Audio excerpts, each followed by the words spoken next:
सर्व मंगल मांगल्ये शिवे सर्वार्थ साधिके शरण्य त्र्यंबके गौरी नारायणी नमस्तुते। स्वागत है आप सभी का आपके अपने YouTube चैनल भोलेनाथ कृपा में। आज इस वीडियो में मैं आपको बताने जा रही हूँ कि शारदीय नवरात्रि कब से शुरू हो रहे हैं, कलश स्थापना का शुभ मुहूर्त क्या रहेगा, पूजा करने का शुभ मुहूर्त तथा पूजा विधि क्या रहेगी। हर साल 4 बार नवरात्रि मनाई जाती है, माघ, चैत्र, आषाढ़ और अश्विन महीने में। अश्विन नवरात्रि को शारदीय नवरात्रि के नाम से भी जाना जाता है। शारदीय नवरात्रि के 9 दिन शक्ति स्वरूपा माँ दुर्गा की पूजा होती है। मान्यता है कि माँ दुर्गा में ब्रह्मांड समस्त शक्तियां समाहित है। नवरात्रि में माता दुर्गा की उपासना करने से हर संकट का नाश होता है। इन 9 ग्रहों की अशुभता दूर होती है और जीवन सुखमय बनता है। शारदीय नवरात्रि के पहले दिन घट स्थापना का शुभ मुहूर्त में की जाती है। इस साल शारदीय नवरात्रि 15 अक्टूबर से शुरू होगी और इसका समापन 24 अक्टूबर को दशहरा पर होगा। 15 अक्टूबर 2023 को पहले नवरात्रि है। इस दिन माँ शैलपुत्री की विधिवत पूजा करनी चाहिए। 16 अक्टूबर 2023 को माँ ब्रह्मचारिणी की पूजा करनी चाहिए। 17 अक्टूबर 2023 को माँ चंद्रघंटा की पूजा करनी चाहिए। 18 अक्टूबर 2023 को माँ कुष्मांडा की पूजा करनी चाहिए। 19 अक्टूबर 2023 को माँ स्कंद माता की पूजा करनी चाहिए। 20 अक्टूबर 2023 को माँ कात्यायनी की पूजा करनी चाहिए। 21 अक्टूबर 2023 को माँ कालरात्रि की पूजा करनी चाहिए। 22 अक्टूबर 2023 को माँ सिद्धिदात्री की पूजा करनी चाहिए। 23 अक्टूबर 2023 को माँ महागौरी की पूजा करनी चाहिए। 24 अक्टूबर 2023 को महापर्व विजयदशमी मनाया जाएगा। शारदीय नवरात्रि पर घट स्थापना का शुभ मुहूर्त जो रहेगा वो 11:24 से 14 अक्टूबर 2023 को शुरू होगा। 15 अक्टूबर की दोपहर 12:32 तक रहेगा। यानी 14 अक्टूबर 2023 को रात 11:24 से शुरू होगा और 15 अक्टूबर को 12:32 दोपहर तक रहेगा। पहले दिन यानी प्रतिपदा तिथि पर कलश स्थापित कर माँ दुर्गा की का आवाहन किया जाता है। अभिजीत मुहूर्त जो इस दिन पड़ेगा वह रहेगा सुबह 11:48 से दोपहर 12:36 तक। घट स्थापना के लिए जो आवश्यक सामग्री होती है उनकी लिस्ट कुछ इस प्रकार है। स्वच्छ मिट्टी या तांबे का कलश जिसके साथ ढक्कन भी होना चाहिए। कलावा, जौ बोने के लिए चौड़े मुंह वाला मिट्टी का पात्र, लाल कपड़ा, नारियल, आम या अशोक के पत्ते, सप्तधान्य, मिठाई, इत्र, सिक्का, अक्षत, सुपारी, गंगाजल, दुर्बा, लाल पुष्प, सिंदूर, लौंग, इलायची और पान। शारदीय नवरात्रि में कैसे घट स्थापना करना है उसकी विधि आप विस्तार में मैं आपको बताने जा रही हूँ। नवरात्रि के पहले दिन शुभ मुहूर्त में ही कलश का स्थापना करना चाहिए। स्नान के बाद लाल वस्त्र पहने, फिर कलश स्थापना के लिए एक मिट्टी के पात्र में पवित्र मिट्टी रखें और उसमें जौ बोएं। ईशान कोण में कलश स्थापना शुभ मानी जाती है। पूजा की चौकी पर लाल कपड़ा बिछाएं, इस पर माँ दुर्गा की तस्वीर स्थापित करें। एक तांबे या मिट्टी के कलश में गंगा जल डालें। स्वच्छ जल भर के इसमें सिक्का, अक्षत, सुपारी, लौंग के जोड़े, दुर्वा घास, इत्र और इलायची डालें। कलश के मुख पर मौली बांधें। एक नारियल पर लाल चुनरी को मौली से बांध दें। ध्यान रहे, मौली आपको 7 बार घुमाना है नारियल के ऊपर। कलश में आम के पत्ते लगाकर उसके ऊपर नारियल रखें। जो आम के पत्ते लगाना है, या तो वो 5 की संख्या में हो, 7 की संख्या में हो या 9 की संख्या में हो, तो बहुत ही शुभ माना जाता है। जौ वाले पात्र और कलश को माँ दुर्गा की फोटो के दाईं ओर स्थापित कर दें। कलश स्थापना पूरी कर माँ जगदम्बा का आह्वान करें।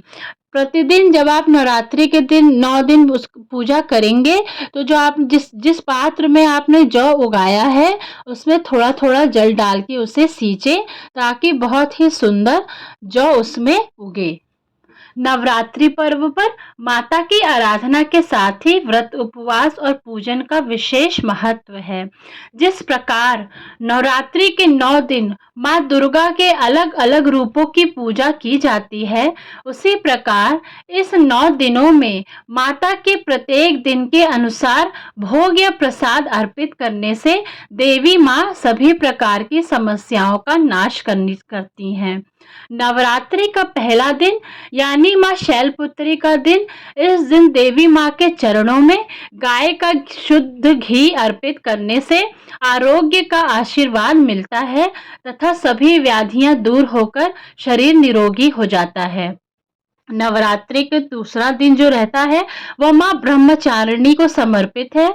इस दिन देवी माँ को शक्कर का भोग लगाने से वे प्रसन्न होती हैं।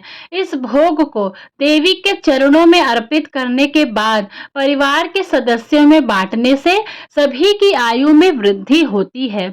नवरात्रि के तीसरा दिन माँ चंद्रघंटा को समर्पित होता है। माँ के इस रूप का पूजन नवरात्रि के तीसरे दिन होता है। इस दिन माँ को दूध या दूध से बनी मिठाई, खीर का भोग लगाकर ब्राह्मणों को दान करना शुभ होता है। इससे दुखों से मुक्ति होकर परम आनंद की प्राप्ति होती है। नवरात्रि के चौथे दिन मालपुए का भोग लगाना चाहिए।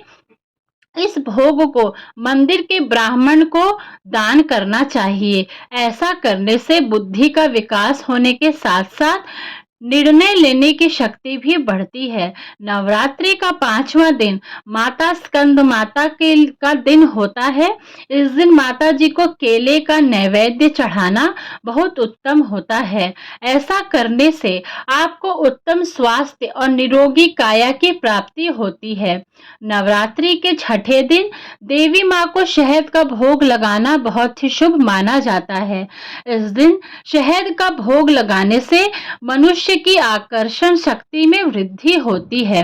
नवरात्रि का सप्तम दिन देवी माँ को गुड़ का भोग लगाना चाहिए। 7वें नवरात्रि पर माँ को गुड़ का नैवेद्य चढ़ाने व उसे ब्राह्मण को दान करने से शोक से मुक्ति मिलती है एवं आकस्मिक आने वाले संकटों से भी रक्षा होती है। नवरात्रि के 8वें दिन माता रानी को नारियल का भोग लगाना चाहिए। इससे संतान संबंधी परेशानियों से छुटकारा मिलता है और देवी माँ की कृपा प्राप्त होती है। नवरात्रि के दिन यानी अंतिम दिन यानी 9वीं तिथि के दिन तिल का भोग लगाकर ब्राह्मणों को दान करना चाहिए। इससे मृत्यु भय से राहत मिलती है, साथ ही अनहोनी होने की घटनाओं में भी बचाव होता है। नवरात्रि के 9 रंग। नवरात्रि के 9 दिनों तक माँ दुर्गा के प्रिय रंगों का पूजा में उपयोग करना उत्तम माना जाता है। मान्यता है देवी को हर दिन अलग अलग रंग के वस्त्र पहनाने, साथ ही जातक अगर खुद उन रंगों का इस्तेमाल करे तो देवी दुर्गा का विशेष वरदान प्राप्त होता है। आइए जानते हैं कि नवरात्रि के 9 दिन कौन से रंग के कपड़े हम पहन सकते हैं। नवरात्रि के पहले दिन माँ शैलपुत्री की पूजा होती है। इस दिन सफेद रंग के वस्त्र हम पहन सकते हैं। नवरात्रि का दूसरा दिन माँ ब्रह्मचारिणी की पूजा की जाती है। इस दिन लाल रंग का प्रयोग करना चाहिए। नवरात्रि का तीसरा दिन माँ चंद्रघंटा की पूजा की जाती है। इस दिन नीले रंग का कपड़ा पहनना चाहिए।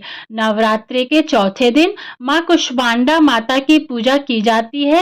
इस दिन पीले रंग को उपयोग में लाना चाहिए। नवरात्रि के 5वें दिन माता स्कंद माता की पूजा की जाती है। इस दिन हरा रंग उपयोग में लाना चाहिए। नवरात्रि के 6ठे दिन माँ कात्यायनी की पूजा की जाती है। इस दिन ग्रे रंग के कपड़े का उपयोग किया जा सकता है। नवरात्रि के 7वें दिन माँ काल रात्रि की पूजा की जाती है। इस दिन नारंगी रंग के कपड़े पहनने चाहिए। नवरात्रि के 8वें दिन माँ महागौरी की पूजा की जाती है। इस दिन मोर वाला हरा रंग इस्तेमाल में लाना चाहिए। नवरात्रि के 9वें दिन माँ सिद्धिदात्री की पूजा की जाती है। इस दिन गुलाबी रंग के कपड़े पहनना शुभ माना जाता है।